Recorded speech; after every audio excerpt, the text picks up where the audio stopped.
leçon 12b, qui est la suite de la leçon 12a, nous allons continuer l'étude des phénomènes occultes à la lumière de l'Écriture sainte. Et ici, comme nous l'avons bien commencé à la fin de la leçon 12a, dont la deuxième partie est celle-ci, comme nous avons fait à la fin, nous allons nous concentrer sur le phénomène occulte selon le Nouveau Testament. Et comme nous l'avons signalé précédemment, le phénomène occulte dans le Nouveau Testament doivent être envisagés, étudiés, traités, examinés à la lumière de l'action rédemptrice de Christ. La mission de Jésus-Christ a suscité l'opposition de toutes les forces occultes. Parce que quand il est venu libérer les captifs. Luc 4, 16. Luc 4, 19 plutôt. Et l'adversaire était bien préparé pour sa contre-offensive. Dès le départ de la tentation, il était là pour étouffer l'œuvre de Jésus dans l'œuf. C'était le rôle de la tentation. Tandis que Dieu a utilisé ce rôle pour confirmer l'autorité du Fils de l'homme. L'ennemi a tout mis en œuvre pour démolir la mission de Jésus. Le gouvernement du pays, les théologiens, le prêtre, le peuple et même un de ses propres disciples et le juge romain étaient tous contre lui, tous contre un. D'où vient cette inimitié mortelle?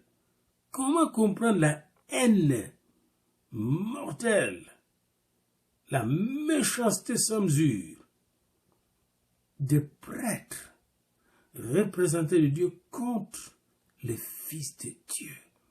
Et il y a des paraboles de Jésus qui certifient clairement cette méchanceté. Et dans son discours, Jésus n'a pas hésité de dire à ces gens-là qu'ils avaient pour père le diable, qui est l'inverse même de l'occultisme. La puissance des ténèbres voit en Christ son royaume menacé. La cité du diable était et est encore en danger à cause de Jésus-Christ que nous avons reçu dans nos vies. Le contrôle du diable est terminé sur nous, est terminé même sur le monde, à cause de la présence de Christ. Sa présence, sa parole libère. Son sang nous a rachetés de toute condamnation de Dieu, du Père. Et son esprit nous a donné la force de marcher, de vivre en enfant de Dieu. Donc la puissance des ténèbres voit et a vu et verra toujours, tant aussi longtemps que le monde sera là, son royaume menacé, la cité du diable en danger.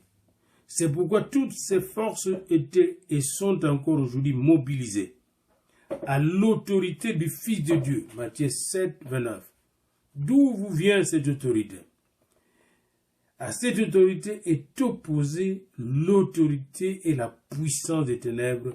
Luc 22, 53. Et cet affrontement est déjà en principe réglé. Jésus a dit, si c'est par le doigt de Dieu que je chasse les démons, le royaume de Dieu est donc venu vers vous. Luc 11, 20. Par le doigt de Dieu, lui Jésus qui est les bras de Dieu, par le doigt de Dieu, il chasse les démons. Donc le royaume de Dieu est déjà venu vers nous. Luc 11, 20. Ces paroles de Jésus, ces paroles christologiques, situent clairement la position des démons Autrement dit, c'est la christologie qui détermine la démonologie et non la démonologie qui détermine la christologie. En langage théologique. Vous voyez? Parce que c'est grâce à la christologie qu'on a la force de neutraliser les démons, de faire fuir Satan, de chasser les démons et d'établir le royaume de Dieu en renversant le royaume de Satan avec toute sa puissance et ses bases occultes et occultistes.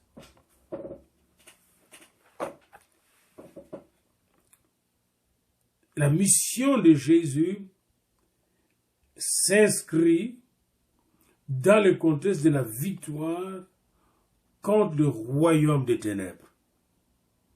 Autrement dit, le combat contre l'occultisme c'est un combat missiologique. Vous voyez, c'est là où il y a la mission de Jésus, le royaume des ténèbres est fini. Là où il y a la mission de Jésus. Missiologie, christologie s'inscrivent, missiologie et christologie s'inscrivent dans le programme de la victoire du royaume de Dieu sur le royaume des ténèbres, le royaume occulte. Deuxièmement, après la mission de Jésus et l'opposition qu'elle suscite, il y a l'élément démoniaque dans le Nouveau Testament. On va regarder l'élément démoniaque dans le Nouveau Testament. L'apparition de Jésus-Christ résout les problèmes posés par les puissances des ténèbres dans l'Ancien Testament.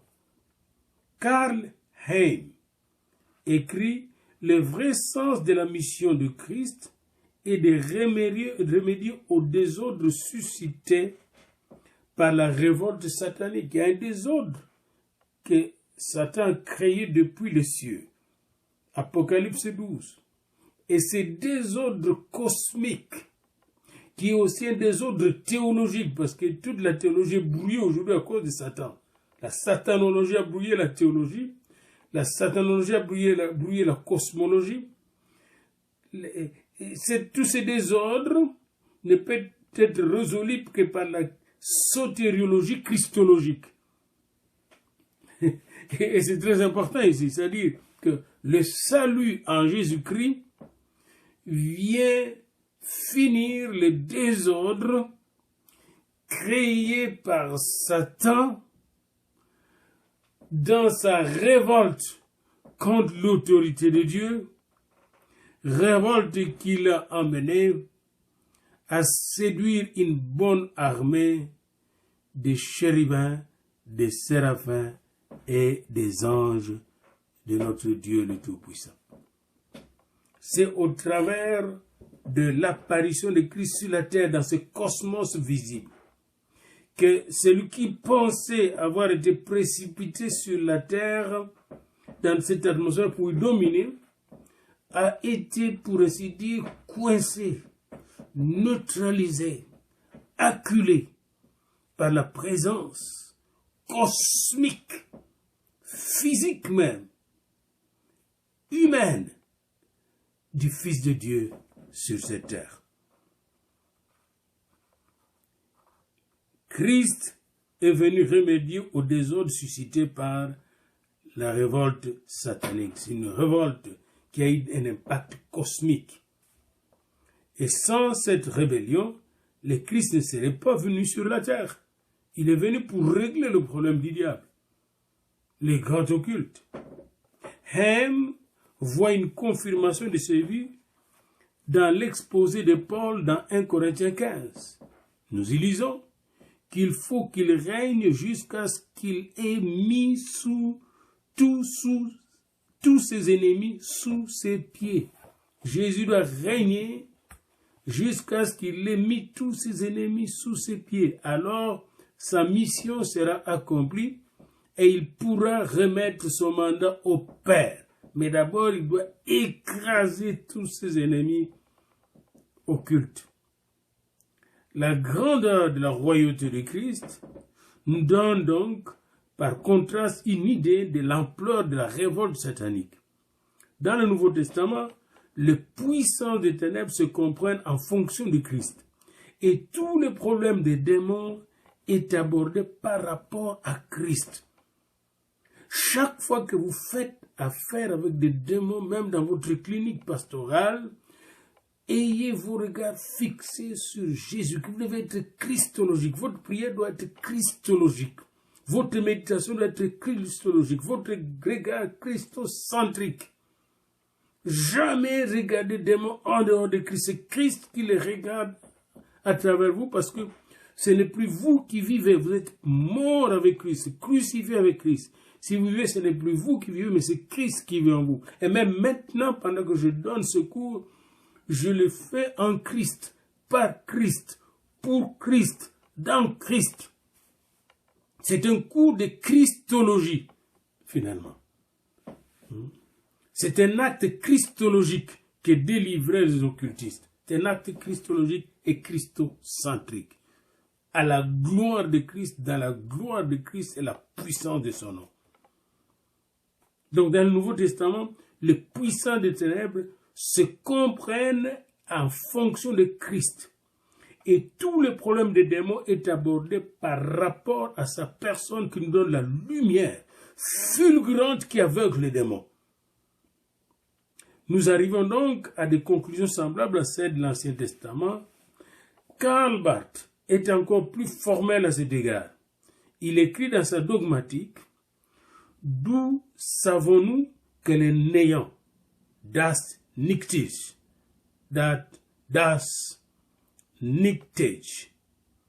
existent en vertu d'une supériorité qui empêche de l'insérer dans n'importe quelle représentation du monde et qui nous interdit de le traiter comme s'il était un élément de la création parmi d'autres. Réponse: cette vérité découle directement de la source de toutes les connaissances chrétiennes, c'est-à-dire de Jésus-Christ. La source de toutes les connaissances chrétiennes, même de la vraie connaissance, est Jésus-Christ, la parole de Dieu. Ceci montre que pour Karl Barth, la connaissance du néant, de l'élément satanique, Satan c'est le néant, et démoniaque, découle effectivement de la connaissance du Christ. Il est impossible de connaître Satan si vous ne connaissez pas Jésus-Christ. En dehors de Jésus-Christ, le Satan que le monde connaît, c'est un Satan mensonger et dangereux. Et c'est ce qui se passe justement dans l'occultisme. Et c'est dangereux justement de se noyer, de se laisser noyer dans ces discours, n'est-ce pas? De se noyer dans ces discours, dans cet océan des mensonges diaboliques sans Jésus-Christ. Le professeur Hahn écrit de même que la démonologie doit être dérivée du fait christologique. Alors, je parle de christologie depuis longtemps, là je retrouve la situation. La démonologie, chaque cours de démonologie que vous suivez, doit être dérivé du fait christologique. Il n'y a pas de démonologie, de satanologie, ni d'angélologie d'ailleurs, ni de théologie sans christologie. Sans christologie. C'est l'une des raisons pour lesquelles le cours des religions comparées, tendant à créer une communauté interreligieuse dans le monde, ne sont que des distractions syncrétiques bien préparées, cuisinées par l'état-major de l'ennemi pour éloigner les enfants de Dieu du vrai centre de leur force et de leur victoire, à savoir Christ en nous, l'espérance de la gloire. C'est toujours au Seigneur Jésus qu'il faut regarder premièrement dans la recherche de l'arrière-plan démoniaque, des phénomènes occultes, sous peine d'avoir une optique complètement déformée. Et cet avertissement est nécessaire surtout dans le milieu où un biblicisme simpliste mène à une vénération naïve de diables et de démons. Comme nous l'avons dit plus haut à propos des sciences annexes, nous devons du point de vue théologique nous garder de toute théorie prématurée concernant ces derniers. Il faut toujours que toutes nos théologies soient centrées, concentrées même sur Jésus-Christ. Et que toute activité de combat spirituel, de guerre spirituelle contre l'ennemi de nos âmes soit basée, fondée et enracinée dans Christ.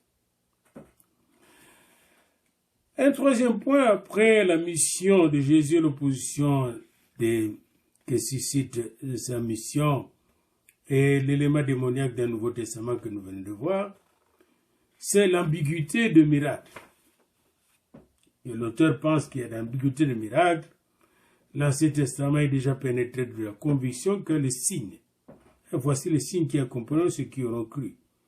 Puis ailleurs, on parle aussi des signes, des miracles que Satan va produire à la fin des temps. Les mots signes qui servent tantôt à désigner les miracles de Dieu. Matthieu 16, 17, Jean 2, 23, 4, 54, 6, 2, 9, 16, 11, 47, Acte 4, 16. Et tantôt des miracles démoniaques. Matthieu 24, 24, Marc 13, 22, 2 Thessaloniciens 2, 9, Apocalypse 13, 13, Apocalypse 16, 19, Apocalypse 19, 20. Il y a donc une ambiguïté du terme qui peut aussi bien servir des signes de Satan comme des signes de Dieu. Bien, Satan a cette passion et cette compétence d'imiter Dieu, mais cela n'élimine pas du tout ces signes. Les signes de Jésus-Christ, de Dieu, donnent gloire à Dieu. Les signes de Satan ne donnent pas gloire. Ça, c'est le discernement. Même quand vous allez chez les médiums, il ne va jamais donner gloire à Jésus-Christ, à Dieu. Même si vous avez un guérisseur, jamais il ne va élever Jésus-Christ. Tandis que quand Pierre, dans Acte 3, donne la guérison, transmet la guérison de Christ aux paralysés, il donne tout de suite toute la gloire à Jésus-Christ. C'est ça la grande différence. Il n'y a pas d'autre différence. Et là, l'auteur ne le signale pas ici, mais moi je vous le signale. Il ne signale pas cela à la page 260. Résumons un peu avec cet auteur. Donnons un résumé synoptique des points acquis et leur utilisation dans notre étude. Quant au principe de notre enquête, un coup d'œil suivant semble sur l'ensemble des opinions présentées donne les résultats suivants. 1. Dans l'Ancien Testament, les réseaux complexes des rites magiques et divinatoires est indubitablement dérivé des nations qui ne connaissaient pas encore Jésus-Christ.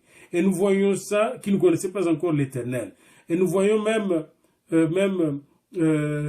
une des femmes de quoi là, je pense, Rachel de Jacob, était encore idolâtre. Alors que Jacob était sorti de l'idolâtrie. Et dans les livres de Genèse, nous voyons que Jacob devait faire un effort pour faire sortir sa famille de l'occultisme. C'est parce que vous connaissez cela. Jacob, sa famille était prise dans l'occultisme. Et il fallait qu'il ait l'incident de Dina. Vous connaissez l'incident de Dina. Alors, après cet incident de Dina qui était violé par le fils d'un roi païen, Goïm, Jacob a entendu Dieu lui dire, lève-toi, monte à Bethel, Genèse 35, et demeure-y, là tu dresseras un autel au Dieu qui t'a paru lorsque tu fouillais Ésaü ton frère. Et Jacob dit à sa maison et à tous ceux qui étaient avec lui, ôtez les dieux étrangers qui sont au milieu de vous, purifiez-vous et changez de vêtements. Donc, il ne faut pas penser que c'est dans le Nouveau Testament qu'on a enlevé toutes ces pratiques occultes. Déjà dans l'Ancien Testament, celui qui venait à Yahweh devait laisser tomber toutes les pratiques, n'est-ce pas, de dieux étrangers et changer de vêtements. Et nous nous lèverons et nous monterons à Bethel, et là je dresserai un autel au Dieu qui m'a exaucé dans le jour de ma détresse et qui a été avec moi pendant le voyage que j'ai fait. Alors, qu'est-ce qui se passe, verset 4? Ils donnèrent à Jacob tous les dieux étrangers qui étaient entre leurs mains et les anneaux qui étaient à leurs oreilles. Ils avaient même des anneaux occultes à leurs oreilles. Et Jacob les enfouit sous le térébinthe qui est près de Sichem. Ensuite, ils partirent.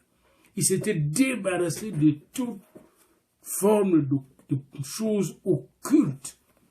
C'est pourquoi quand on dit débarrassez-vous de ces choses occultes, ce qu'on vous dit là, c'est important. C'est saint. S-A-I-N. Et c'est pour votre sanctification sans laquelle nul ne verra Dieu. Donc déjà dans l'Ancien Testament, les réseaux complexes magiques et divinatoires étaient indubitablement dérivés des nations. Et Abraham, en se séparant de sa propre nation, de ses terres, il se séparait aussi de ses dieux et de l'occultisme. C'est très important de le savoir. Selon l'optique des 3 premiers commandements, la lutte contre cette ingérence des nations est une conséquence de la relation avec Dieu. Dès que Israël a choisi de suivre Dieu, eh bien, il a choisi de rompre avec le faux Dieu, c'est-à-dire avec l'occultisme. Et si vous ne rompez pas avec l'occultisme, vous ne pouvez pas être du camp de Dieu. Selon le Nouveau Testament, donc déjà dans l'Ancien Testament, nous voyons déjà ça, où vous écoutez la voix du serpent, ou vous écoutez la voix de Dieu. Quand Dieu est là, le serpent détale. Vous voyez, quand Dieu est là, dans un cas, le serpent détale. Et c'est très important de le savoir. Abraham a écouté la voix de Dieu, il a tout abandonné. Et là, Jacob, comme nous venons de le voir dans Genèse 35, a constaté que sa maison, où il y avait beaucoup de querelles et de problèmes, était une maison qui était hantée, pour ainsi dire. Parce que contrôlée par de faux dieux et des objets, des talismans, des objets fétiches. Il a dû se débarrasser de toutes ces choses pour aller à Bethel. Et plus tard, il va perdre presque toutes ses femmes avant d'aller en Égypte. Parce que n'oubliez pas que ces femmes avaient encore le petit Dieu du pays des Chaldéens. Selon le Nouveau Testament, la mission du Christ seule donne leur vraie signification aux phénomènes occultes. Jésus est le roi qui repousse l'assaut de Satan contre la souveraineté de Dieu.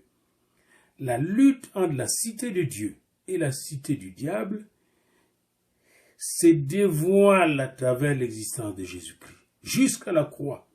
C'est pourquoi quand il est à la croix, Paul va dire dans Colossiens, il a dépouillé les dominations et les autorités, il les a livrés en spectacle en les clouant à la croix. Les signes et les miracles qui proviennent de Jésus-Christ glorifient Dieu et exaltent le royaume.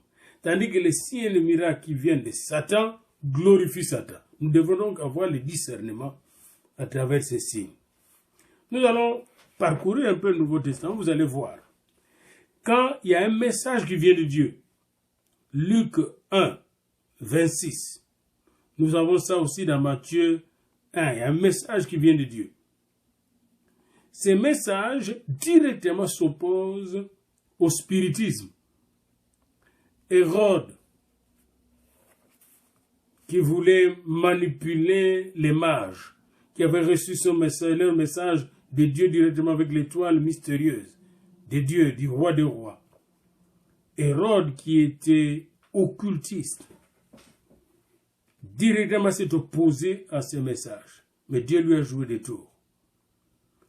Le message qui vient de Dieu s'oppose au spiritisme.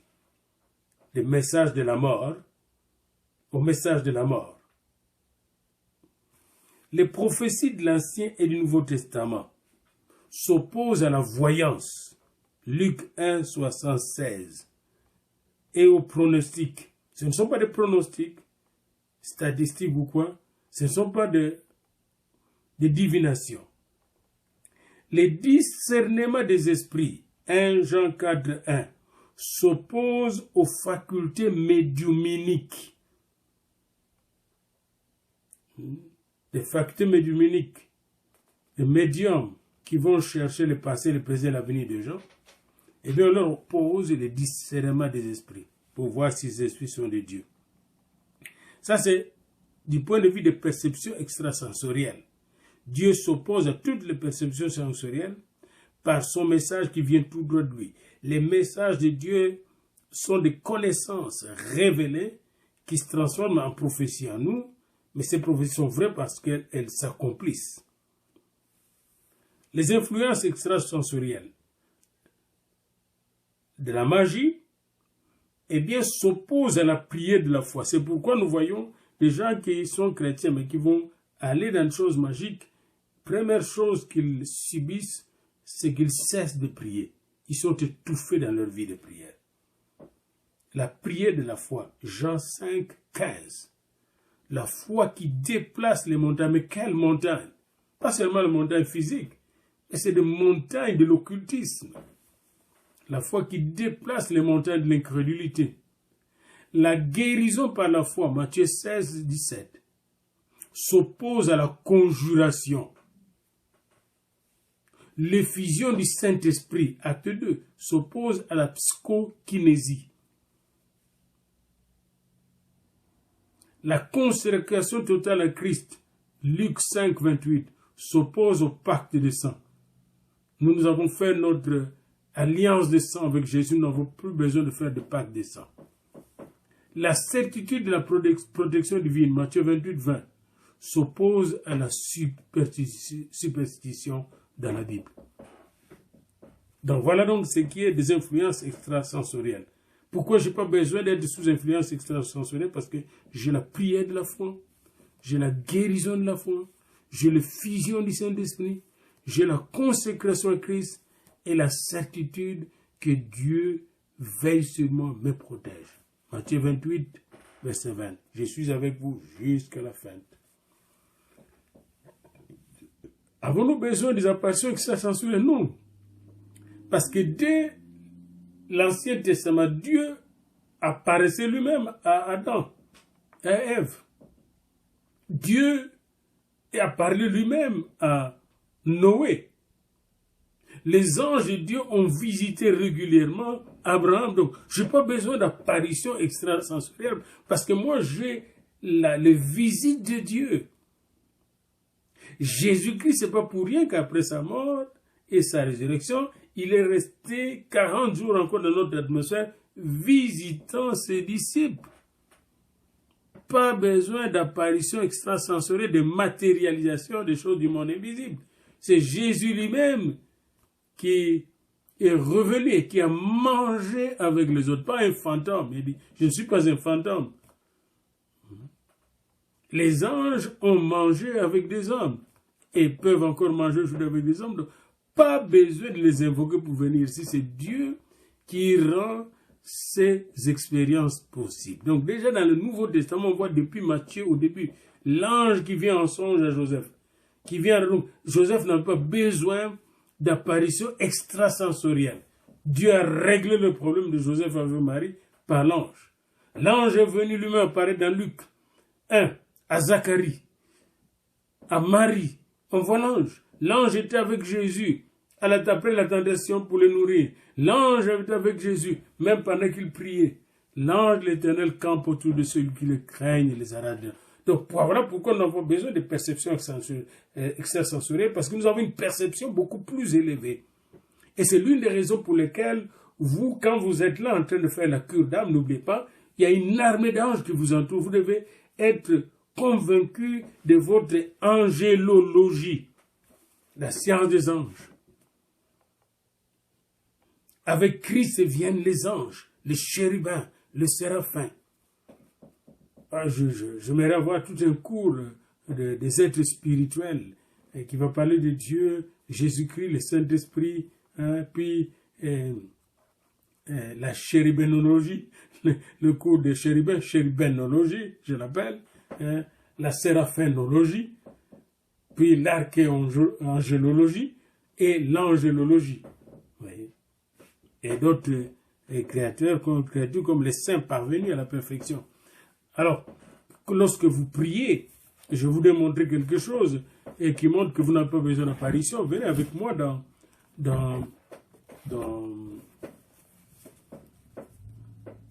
Hébreux au chapitre 12. Vous allez voir ce qui se passe quand vous priez. Comme lors de la transfiguration, vous connaissez lors de la transfiguration de Jésus, il n'a pas besoin de matérialisation des êtres du monde invisible. Pendant qu'il priaient, ils ont vu eux-mêmes Jésus se transformer dans toute sa gloire. C'était merveilleux. Dans Hébreux 12, et j'aime beaucoup Hébreux 12, parce que ça nous dit quelque chose de formidable. Regardez ce qui... Au temps d'Israël, quand ils priaient, c'était la montagne de Sinaï, il y avait aussi des apparitions là-bas. Alors glorieux, c'était le feu de Dieu. Le buisson ardent, c'est une apparition divine. Vous voyez, hein? Josué qui veut entrer dans la terre promise, avant d'entrer à Jéricho, d'entreprendre la guerre de Jéricho, voit le commandant, le chef suprême de l'armée de l'Éternel. À la fin du chapitre 5 de Josué. Il est là avec son épée nue. Pas besoin de perception extrasensorielle, d'influence extrasensorielle ou des apparitions extrasensorielles. Il a une vision. Voilà, la vision s'oppose à ces petits. La vision plus grande, plus glorieuse. Et vous aussi, pendant que vous faites ce travail, il faut rester connecté parce que vous pouvez avoir une vision de Dieu pendant que vous faites le travail. Il faut être aussi scientifique dans ces domaines-là. Commencez à expérimenter la vision de Dieu. Et je bénis le Seigneur qui me donne cette opportunité d'éclater un peu dans la science de l'esprit. Ok? Parce que là où est l'esprit de Dieu, là est la liberté, là est la révélation, là est la vision de Dieu. Nous avons une vision céleste des choses. Dans Hébreux 12, il est dit quelque chose de très important. Vous ne vous êtes pas approchés, verset 18, vous ne vous êtes pas approchés d'une montagne qu'on pouvait toucher et qui était embrasée par le feu, ni de la nuée, ni des ténèbres, ni de la tempête, ni des retentissements de trompette, ni du bruit de paroles, tels que ceux qui l'entendirent demandèrent qu'il ne leur en soit pas adressé un de plus. Car ils ne supportaient pas par cette déclaration, même si une bête touche la montagne, elle sera lapide. Là, c'était la manifestation, c'est pas la petite manifestation des fantômes, etc., ou des esprits, là. La manifestation de Dieu qui entraîne la crainte de Dieu. Ce spectacle était tellement, tellement terrible que Moïse a dit, je suis épouvanté et tout tremblant. Mais nous, quand nous prions, regardez le verset 22, Hébreux 12. Mais vous, vous êtes approchés de la montagne de Sion, Sion céleste, de la cité du Dieu vivant, de la Jérusalem céleste, des myriades qui forment le cœur des anges. Même pendant que nous suivons ce cours, il y a des myriades d'anges qui nous entourent. Donc, nous n'avons pas à craindre que les démons vont nous faire quoi que ce soit. Ils sont surveillés. Chaque démon est surveillé au nom de Jésus par un ange puissant. Nous sommes unis dans ce cours avec des myriades d'anges qui forment le cœur de Dieu. Nous sommes, quand nous approchons de Dieu, comme pendant ce cours, qui est un cours pour la gloire de Dieu, nous nous approchons de l'assemblée, nous sommes avec l'assemblée des premiers-nés inscrits dans les cieux, du juge qui est le Dieu de tous, des esprits de justes parvenus à la perfection, de Jésus qui est le médiateur de la nouvelle alliance et du sang de l'aspersion qui parle mieux que le sang d'Abel. Voilà, c'est plus que la perception sensorielle, plus que les influences sensorielles, plus que les apparitions sensorielles. Pendant qu'on est là, nous sommes approchés, que nous ne le disions pas, nous approchons de Jésus-Christ le juste et de son sang qui parle mieux que le sang d'Abel. Parce que quand le sang d'Abel parlait, ça accusait Caïn. Et tous les assassins du monde sont accusés par ce sang. Mais le sang de Jésus libère même les assassins et les meurtriers. Vous voyez? Alors, notre spiritualité supérieure, pour ainsi dire, je m'excuse en toute humilité, d'élever la spiritualité en Christ. L'occultiste qui n'arrive pas à se décider pour Dieu et pour Jésus-Christ est sous le coup de jugement. Il est livré aux forces négatives, au chaos, et devient l'esclave des puissances des ténèbres. C'est le cas, vous avez dans les actes, n'est-ce pas, acte 8. Regardez bien acte 8. Comment Pierre avait livré, et voulait livrer plutôt, Simon le magicien, l'occultiste, à ces forces de ténèbres qui venaient regarder. Comment Pierre lui a dit. Et Pierre lui dit que ton argent périsse. Verset 20, acte 8. Avec toi, puisque tu as cru que le don de Dieu s'acquérait à prix d'argent, il n'y a pour toi ni part, ni lot dans cette affaire, car ton cœur n'est pas droit devant Dieu. Répands-toi donc de ta méchanceté et prie le Seigneur pour que la pensée de ton cœur te soit pardonnée s'il est possible.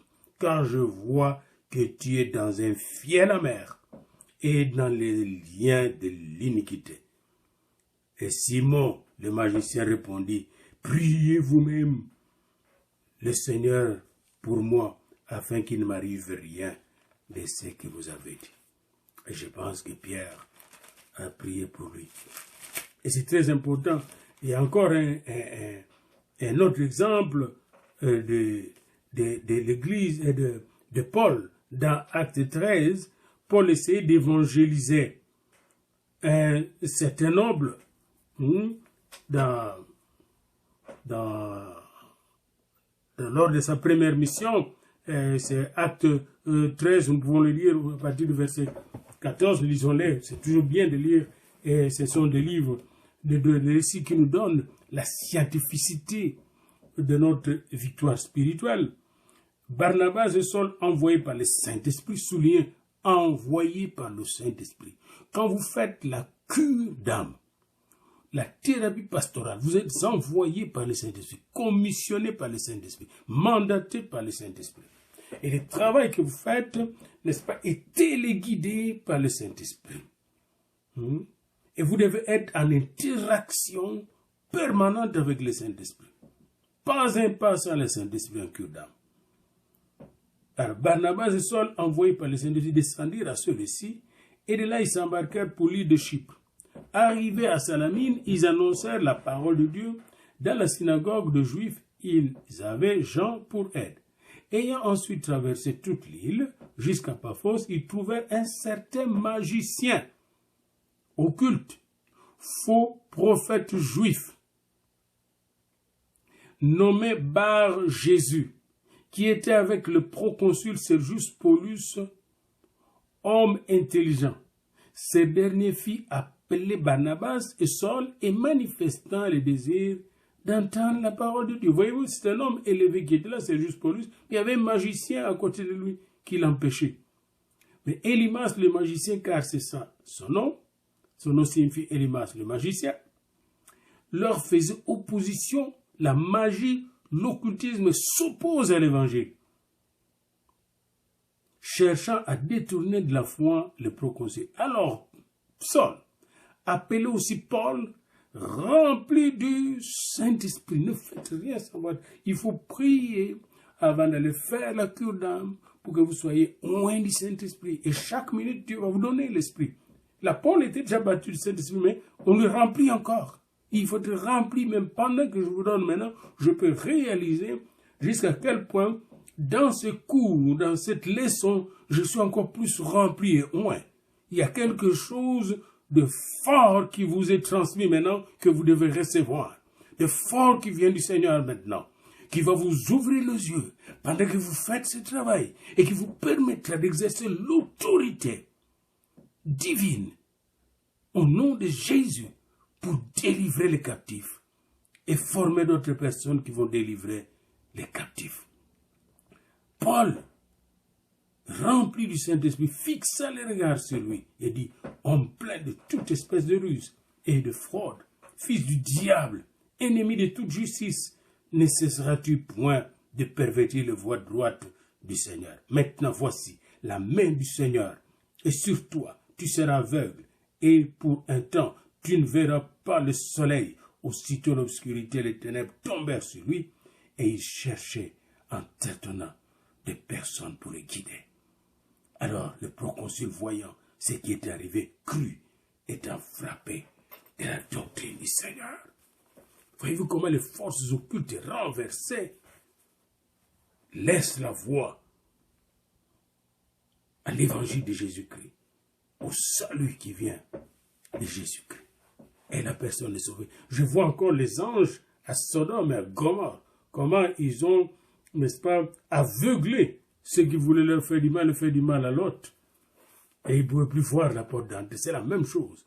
Et les forces occultes, quand ils nous combattent, les seigneurs combattent plus puissamment. Donc aujourd'hui, comme à l'époque de Christ, la cité de Dieu et celle de l'adversaire s'affrontent, comme nous avons vu dans ce texte de Paul. L'affrontement est réel sur le terrain brûlant de l'occultisme et de la magie. Mais dans cet affrontement, la victoire totale est à vous. La victoire totale est à vous. Parce que quand Jésus a envoyé les disciples pour aller en stage, il leur a donné le pouvoir. Mais eux ne le savaient pas d'abord.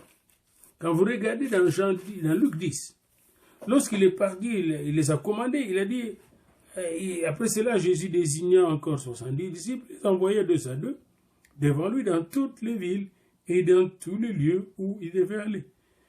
Il leur a dit, le moisson est grande, mais il y a peu d'ouvriers. Priez pour que le maître de la moisson envoie des ouvriers dans sa moisson. Partez, voici, je vous envoie comme des agneaux au milieu des loups.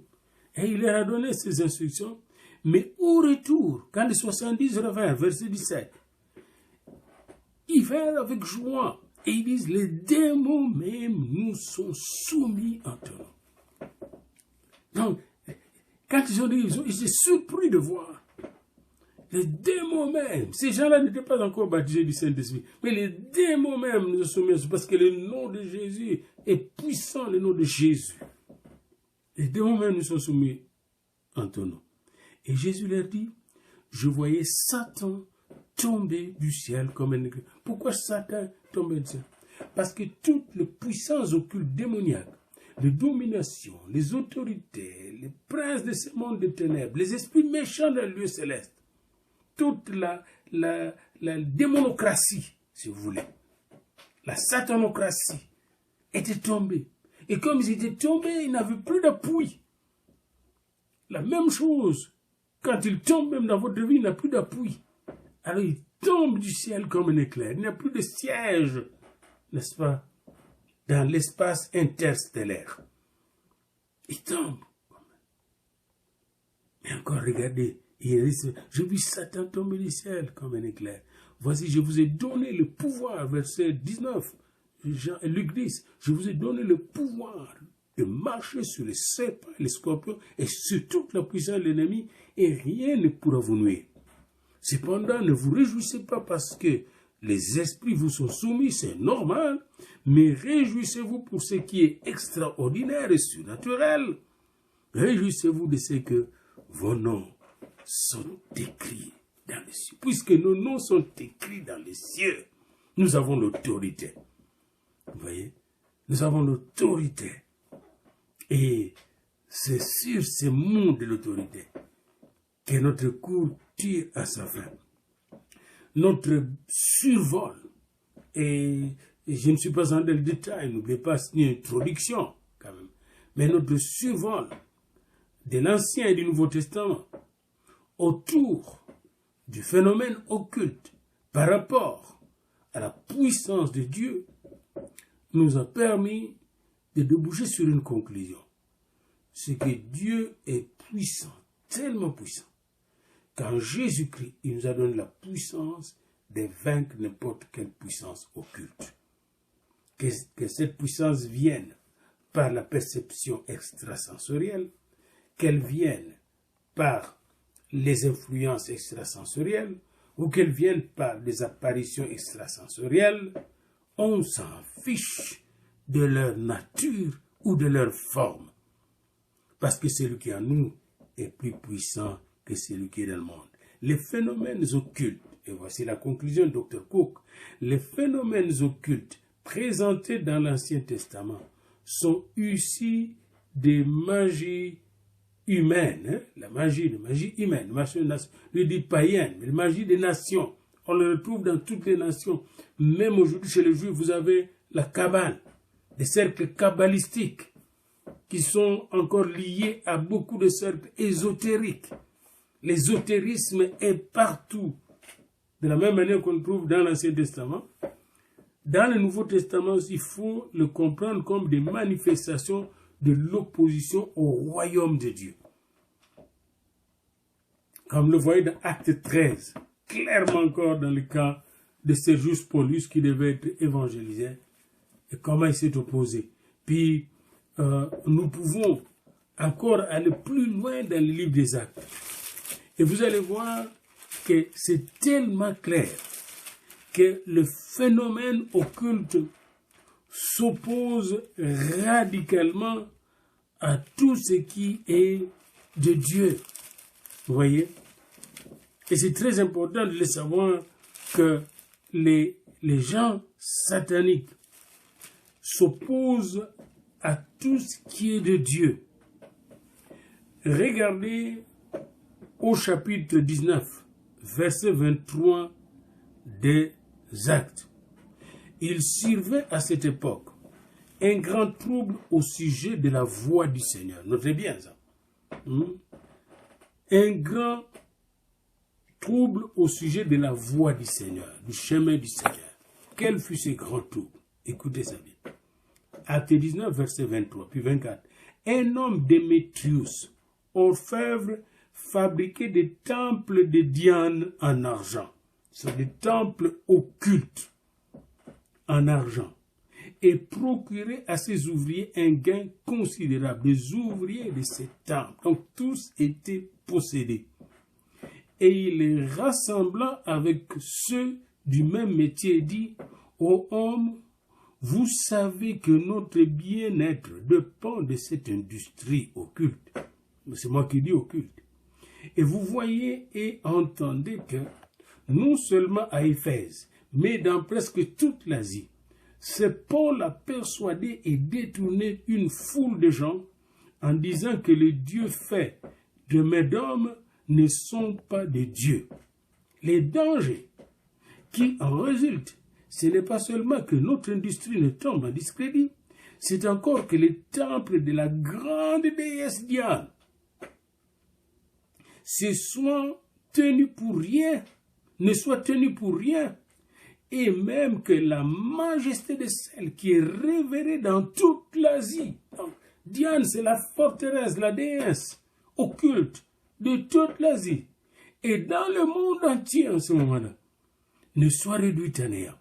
Ces paroles les ayant remplies de colère, ils se mirent à crier: grande est la Diane des Éphésiens, grande est la Diane des Éphésiens. Toute la ville fut dans la confusion, et là où est le diable, la confusion, ils se précipitèrent tous ensemble au théâtre, entraînant avec eux Gaius et Aristarque, macédoniens, compagnons de voyage de Paul, Paul voulait se présenter devant le peuple, mais les disciples l'en empêchèrent. Quelques-uns même des Asiarques, qui étaient ses amis, envoyèrent quelqu'un vers lui pour l'engager à ne pas se rendre au théâtre. Sinon on va le tuer. Les uns criaient d'une manière, les autres criaient d'une autre, car les désordres régnaient dans l'assemblée et la plupart ne savaient pas pourquoi ils s'étaient réunis. La foule était entraînée comme ça, aveuglée comme ça. C'est ça l'occultisme, on aveugle les gens et les gens font n'importe quoi. Alors on fit sortir de la foule Alexandre, que le juif poussait en avant, et Alexandre, faisant signe de la main, voulait parler au peuple. Mais quand ils reconnurent qu'il était juif, tous d'une seule voix crièrent pendant près de 2 heures. Grande est la Diane des Éphèses. Pendant près de 2 heures. Voilà comment dans l'église, les gens sont très capables de louer pendant près de 2 heures le Seigneur. C'est pendant près de 2 heures. Diane est la grande Diane des Éphésiens. Cependant, le secrétaire ayant apaisé la foule, dit: Homme Éphésien, quel est celui qui ignore que la ville d'Éphèse est la gardienne du temple de la grande Diane et de son simulacre tombé du ciel? Donc cette ville était possédée.